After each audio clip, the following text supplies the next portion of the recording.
Hey there. I want to start by just saying, I see you. I know that feeling. That deep, hollow sensation in your gut that whispers, or sometimes screams, that you are completely and utterly lost. It's a heavy feeling, isn't it? It can feel like you're treading water in the middle of a vast gray ocean, with no land in sight. Every direction looks the same. The effort to just stay afloat is exhausting. You might look around and see other people in their boats, seemingly charting a course with confidence, which only makes your own sense of aimlessness feel more acute, more like a personal failing. But I need you to hear this, right here, right now. You are not failing. You are human. Feeling stuck is not a sign you've done something wrong or that you're broken, that you are on the brink of something new.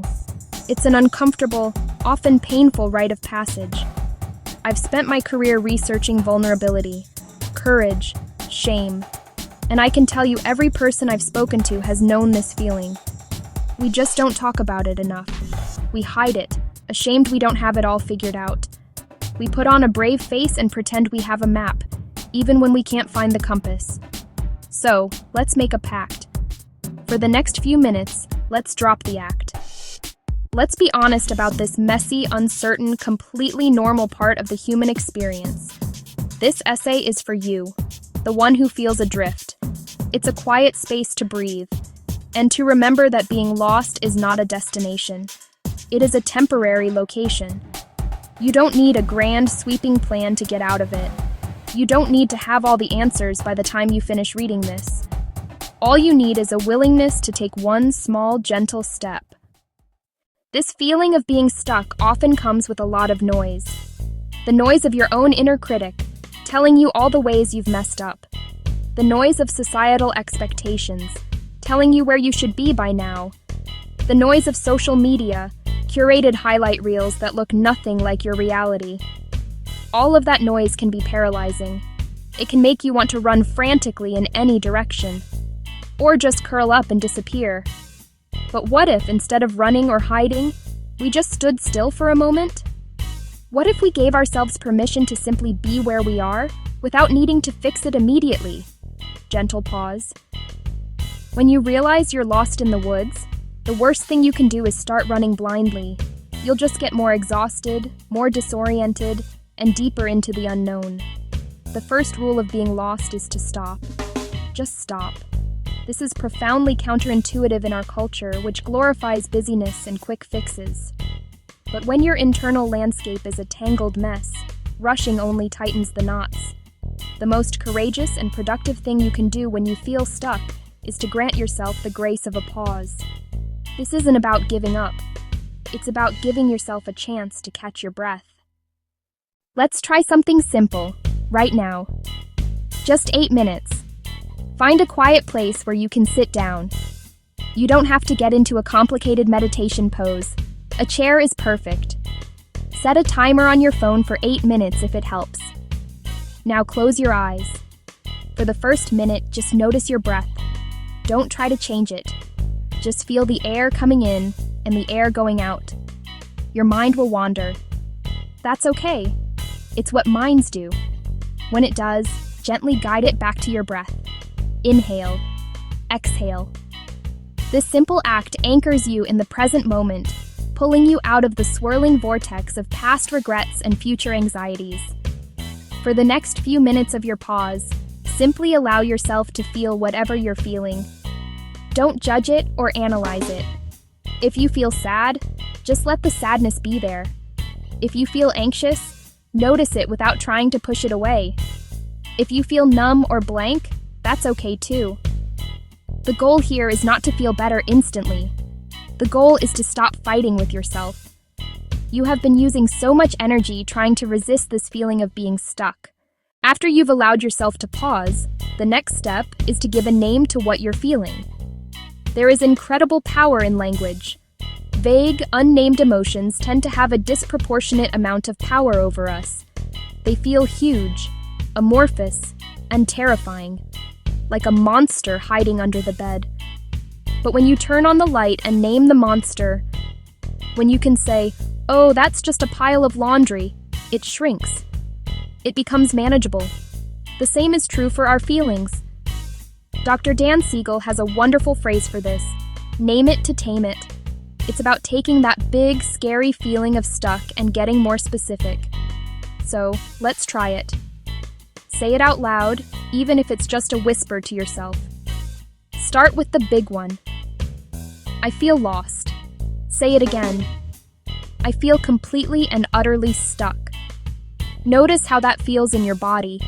Does it make your shoulders tense up? Does it make your stomach clench? Acknowledging the truth of your experience is the first step toward changing it. Now let's get a little more granular. Maybe the word is disappointed. Maybe the word is afraid. Maybe the word is bored. Maybe the word is adrift. Maybe the word is uninspired. Or maybe it's just plain tired. Try to find the 1 or 2 words that feel most true for you right now. You don't have to share them with anyone, but it can be a powerful exercise to write them down on a piece of paper. Seeing the words in black and white makes them concrete. It separates the feeling from your identity. You are not a lost person. You are a person who is feeling lost. It's the difference between saying, I am sad, and I feel sadness. One is a label, the other is an observation. Okay, you've paused. You've named the feeling. Now comes the part that can feel the most daunting, doing something. But we are not talking about a giant leap. We are talking about the smallest, most microscopic action you can imagine. When we feel stuck, our brains often default to all or nothing thinking. We think we have to solve the entire problem at once, or do nothing at all. This is a trap. The antidote to feeling overwhelmed is not a grand gesture. It's a tiny, tangible win. It's about proving to yourself that you are still capable of forward motion. Think about the smallest possible thing you can do today, any step. Lower the bar so much it's almost impossible to fail. If your goal is to get in shape, that's too big. The tiny action, put on your walking shoes. That's it. You don't even have to go for a walk. Just put on the shoes. If your house feels overwhelming, don't try to clean it all. The tiny action, take 1 dish to the sink. Just 1. Celebrate that. Acknowledge you did a thing. Anna felt profoundly lost after her kids left for college. The silence in her house was deafening. Her role as a full-time mom had evaporated. She felt purposeless. Her grand goal was to find a new identity. Paralyzing. So we broke it down. Her first tiny action, walk to the mailbox and back each day. That was it. After a week, she added another tiny action. Spend 5 minutes looking at online courses. No pressure to sign up. Those small acts built quiet momentum. They proved she could act for herself. This principle creates a feedback loop of success. Each tiny action sends a message to your brain. I can do this.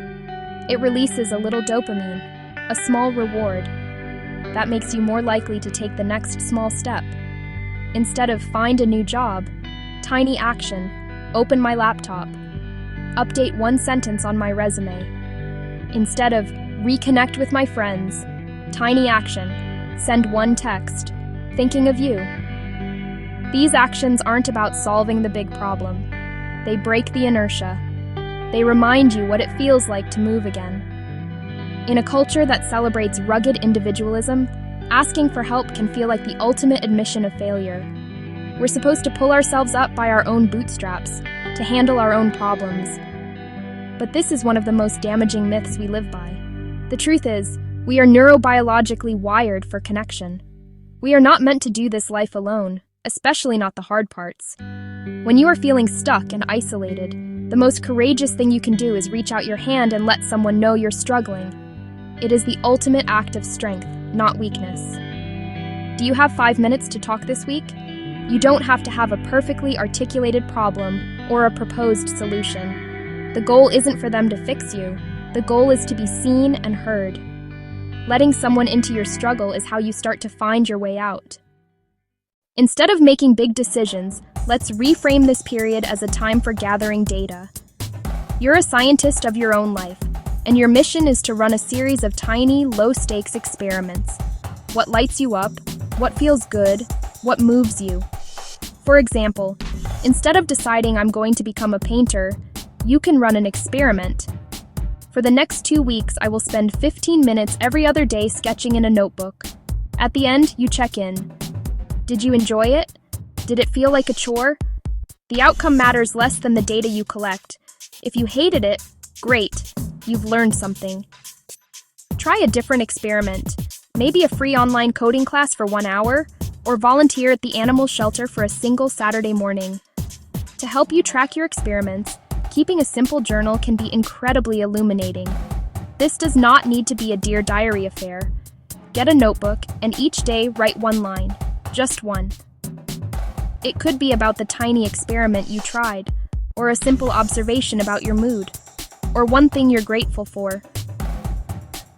The coffee this morning was really good. Over time, you'll see patterns. Days outside feel better. Certain projects drain you. This journal isn't for anyone else. It's your personal data log.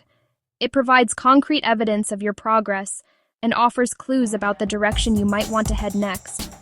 It's a gentle, non-judgmental way to listen to your own life. The journey out of feeling stuck is not a straight line. It's a spiral, a meander, a series of tentative steps forward, sometimes a few steps back.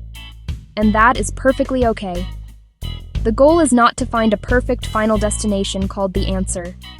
The goal is to learn how to navigate the uncertainty with more grace and self-compassion. It's about building the muscle of courage, one small choice at a time. It's about trusting that you have the resilience to find your way, even when you can't see the whole path. You don't need the whole map. You just need to know where to place your next footstep. So, what is your next step? Right now, today? Let's make a simple plan. First, breathe.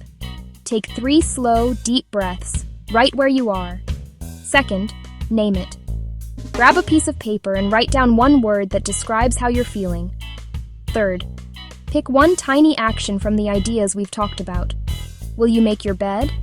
Will you text a friend? Will you put on your shoes and walk to the end of your driveway? Choose one, and only one, and do it. That's it. That is your plan for today. Remember to be kind to yourself through this process. Your inner critic will likely show up, telling you that your steps are too small, you're not doing enough, you're still a mess. When you hear that voice, treat it like a scared child. Acknowledge it, and then kindly say, "Thank you for trying to protect me, but I've got this. I am doing the best I can, and that is enough." Being lost is not your forever. It is a season. It's a fog that will eventually lift. It's a chapter in your story, not the whole book. The fact that you are here means you've already taken a step. You have shown up for yourself. You have demonstrated a willingness to change. That is huge. Hold on to that. You are braver and more resilient than you feel right now. Trust the process. Trust the tiny steps. Trust that by simply putting 1 foot in front of the other, you will eventually find your way to a clearing. You can do this. Start now. Just 1 small step.